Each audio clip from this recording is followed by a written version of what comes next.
Hey guys, welcome to Happy Wax TV, and this is horror movie news. And I just wanted to quickly go down a couple things. First, the weekend box office, just to let you know how some of the horror movies are doing.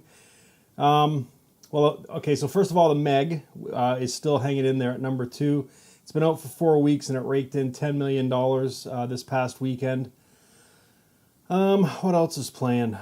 There was the other one that I was interested in is the Slender Man, and it made 1.8 million, which isn't too bad because it's been out for 4 weeks as well. It came out the same week as the Meg. Now, it hasn't done comparable numbers. I mean, the Meg's done roughly about 120 million, and the Meg has done 120 million, and Slender Man has brought in 28 million. But the Slender Man was only made for $10 million, as where the Meg was made for $130 million, roughly. So, and that's probably not including advertising. So you're probably looking somewhere around easily the 200 million, if not more, mark for advertising as well. So the Meg actually has a little ways to go before it makes its money back, as where the Slender Man has already made its money back. And it just goes to show. I went and saw the Slender Man, and we're not going to do a review on it because it's been out for 4 weeks, but it wasn't as bad as some of the critics made it say. And it went through, kind of like the Meg, where they cut pieces of it out to kind of, kind of compete with the Meg. The Meg pissed me off because it was supposed to be rated R, and they hacked the fuck out of that movie and made it so it could be PG-13 to compete with Slender Man. And but it's doing well. I mean, it's doing pretty well. I don't care if it makes its fucking budget back or not, but I mean, $120 million worldwide is pretty crazy, but the budget is fucking stupid. You know what I mean? And but Slender Man for $10 million, and it's roughly almost made 30 million back. That says a lot. And it didn't really have very good advertising either. I mean, you heard about the movie in like the last week or so, but leading up to that, I mean, there wasn't a whole lot of advertisement for it. So, well done, really. I mean, I'm pretty sure we'll see another one. And what I was getting at with the Slender Man too is the studio cut the fuck out of that movie too. That's when the studio execs get involved and then they just ruin things. Now, mind you, the argument could be, well, it's already, made $20 million on top of its budget. But I mean, there were so many things that movie could have done and it didn't. So it's just, it's mind boggling. And I'll tell you something else too, that it's funny too, because people are saying it was a bomb at the box office. Well, no, it wasn't, because it's already made its money back. It's the same thing they said last year with the Saw movie. They said it tanked at the box office too because it didn't have a very good opening weekend. Well, the fucking movie went on to make almost $100 million on a $10 million budget. So you just have to give movies like this, you just have to kind of give time. You know what I mean? And then once they play for usually movies of this nature, I'm sure it'll get one more week, maybe 2, and then it'll get yanked out because there's a lot of horror movies coming up. So, but then it'll go Blu-ray and DVD, and it'll make tons of cash that way too. So, well, I think we'll definitely be seeing another Slender Man movie as well as another Meg movie, but they'll probably really dumb down the budget on the Meg. And I don't know if it'll get like a theatrical release in number 2. Definitely a video on demand though, but I'm pretty sure we'll seeing both of those movies again. And then the other movie too was The Little Stranger. Man, I watched a trailer for that movie, and I got to tell you, I wasn't overly impressed. I think it's like a ghost story. There was a couple scenes there that kind of, I thought were pretty cool, but overall it was the shits. And apparently everybody else thought it was shitty too because it only made 400,000. So whatever. I guess The Little Stranger is the movie that nobody fucking cared about. So, anyways, that's the box office for this week. Really, there's not a ton of horror movies playing out yet. So in the weeks to come, there'll be lots of horror movies that we'll talk about and give. I just want to do how they do on a weekly basis. And the other thing I read too, I don't have it in front of me, but the Rob Zombie, he's got an 11-year run of being the highest grossing film on box office day weekend at 30 million. There's been a couple that have come close. Actually, Crazy Rich Asians came close this week because they raked in 21 million. And I think, what were the other two movies? There was a couple other ones that came really close, like around 29 million. and a few other ones. I don't have them in front of me, but Rob Zombie's held on to that title for 11 years running now. I know he tweeted something about it, which made me look it up. So that's something that he's been looking at, or been following for like the last 11 years, which is kind of cool to say you have the number one ranked movie for a particular weekend. I would say is pretty cool. The other thing I wanted to talk about too, just kind of quickly, and I kind of missed this one, was George Romero's Dawn of the Dead turned 40 on September 1st. Now it's going to turn 40 twice because it was released over in where was it released? Over in Europe. Sorry, I'm just kind of reading this as I go along here. It was released over in Italy, actually, over in September 1st, 1978. And then it was released over here 6 months later in Canada and the U.S. on April 20th. So it's actually going to turn 40 twice.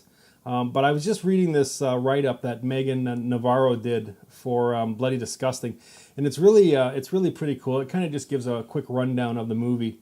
And the history of it. Basically, George Romero and John Russo, if you're a fan of the franchise and stuff, you know that they were kind of co-writers on Night of the Living Dead.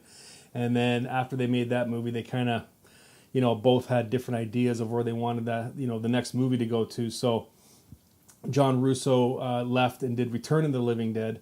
And then obviously George Romero did Dawn of the Dead. But before George did Dawn, he did a couple other movies too, because it was saying here that he didn't want to kind of get put into that of only being like a horror director. So he did a few other movies and stuff like that. And then he came back to Dawn of the Dead, and he actually struggled to get the budget for it, which was kind of surprising, but he got it. And I think it was largely in part, the way it got finished was Dario Argento, because the unfinished script got passed on to an Italian distributor who gave it to Dario Argento, and after he read it, because it says here he's like a huge fan of Night of the Living Dead as well, flew to New York and met with George Romero, and then they discussed distribution rights as to who would be entitled for what if he came on board and helped him finish his movie, which he did, and it turned out to be great. And the other thing that Dario Argento did was he replaced the score with the music by Goblin, which was fantastic, because honestly, that movie, like Dawn of the Dead, is amazing. It's like my favorite movie of all time. But the score of that movie really does lift that movie to another level. It's just, without that score, that movie wouldn't be, I don't know, I wouldn't say half, but it wouldn't be as good as it was. The score really helped that movie. So anyways, and she goes on to say here too, she has a little bit of history, while George Romero was securing financing for Martin, which is a pretty good movie. That's where he came across the Monroe shopping mall in Pennsylvania, which he ended up using in his film. And then another thing too was pretty cool is he really gave the actors free reign. 1,600 extras came to play zombies, and basically his instruction is just be the best zombie that you can. That's it. You know what I mean? There was no zombie classes and how to walk like a zombie and all this stuff, kind of like they do today. It was pretty much just be the best zombie you can. And there were some pretty memorable zombies. Like the fat guy that falls into the fountain is classic. The nun, the Buddha, or the monk zombie. There's a ton of them. The nurse zombie. Like there's lots of memorable zombies. The other thing too was Tom Savini didn't really get much direction either. It was just basically make the zombies and the gore look as realistic as possible. So, and at the time, I really do think he pulled it off. It was so gory. It originally got a X rating, which I think is really cool. Now nowadays it's a whole different story. It wouldn't be, given that, it would just be a simple R rating. No problem. But anyways, that's what he had to cut it down to, so it got a fair amount of play in the theaters and stuff. So, but it was critically acclaimed, and fans loved it right off the hop. So it was, it's looked upon as one of the best horror movies. And it's also in the realm of best movies ever made too, just for the time and the the story that it tries to tell. The other thing quickly too here is I'll leave a link to the description, or I'll leave a link to this article from Bloody Disgusting in the description box. So if you want to read the whole article, just click it and give it a read. But the other thing too, and I thought I knew everything about Dawn of the Dead, but the one thing I didn't know is he actually wanted to have everyone die in that movie. But then I guess he had a soft spot for Fran and Peter, so he had them live, to kind of continue on the story, and be a little bit more uplifting of an ending instead of just a sad ending where everybody dies. And the one thing I wish that he would have done with this movie, and as much as I love Day of the Dead, I really do. I think that is a great movie, and it doesn't get as much praise as it should. But I really wish he would have done like a Dawn of the Dead 2. As bad as that sounds, because you know how much I hate sequels, but it really would have been nice to see, where Fran and Peter went and how they carried on after they took off in the helicopter there in the end scene. So. But anyways, so September 1st, I've missed it by a couple days, but Dawn of the Dead turns 40, which is, I guess, dating how fucking old I am, because I saw this movie when it came out a long time ago. I was just a little kid, but I've watched it many, many times. And then it gets another 40th release, April 20th, over here in Canada and the States. So it's going to turn 40 twice, so that's awesome. So anyways, that's it for movie news today, guys. If you have anything that you want me to talk about that you've read, just send me an article or let me know where to go find it. And I will continue to scour the pages of my normal sites that I look up when I come home. And if I see something interesting, I will jump on the camera and talk about it. So anyways, guys, that's it. I just did the horror box office this week, which was not too bad, but it's only going to get better as Halloween comes closer. And George Romero's Dawn of the Dead turns 40. So happy birthday. Anyways, guys, that's it. And until next time, stay scared.